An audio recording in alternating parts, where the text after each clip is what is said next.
Hello friends, ଜୟ ଜଗନ୍ନାଥ। ଆଜି ଆମ ଦାଦାଙ୍କ ଗୃହ ପ୍ରବେଶ ପୂଜା ଥିଲା, ତ ସେଥିପାଇଁ ଆମେ ବ୍ରହ୍ମପୁର ଯାଇଥିଲୁ। ସେଠୁ ପହଞ୍ଚୁ ପହଞ୍ଚୁ ଆମର ଟିକେ ଲେଟ୍ ହେଇଯାଇଥିଲା। ଆମ ଆଶ୍ରମବାସୀମାନେ ସେଠି ପହଞ୍ଚି ଯାଇଥିଲେ। କୀର୍ତ୍ତନ ମଧ୍ୟ ଷ୍ଟାର୍ଟ ହେଇଯାଇଥିଲା।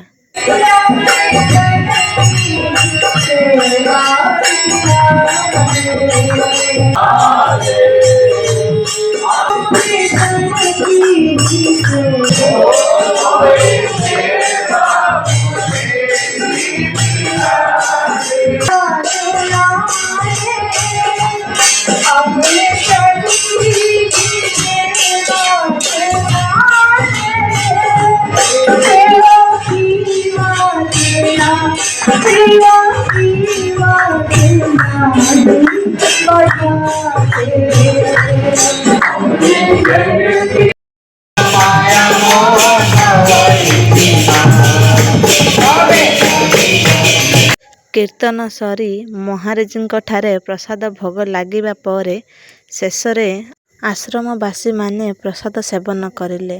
ଆମେ ମଧ୍ୟ ପ୍ରସାଦ ସେବନ କରିଥିଲୁ। ଶେଷରେ ମହାରାଜଙ୍କ ଠାରୁ ଆଶୀର୍ବାଦ ନେଇ ବିଦାୟ ନେଲୁ। ରାଧେ ରାଧେ।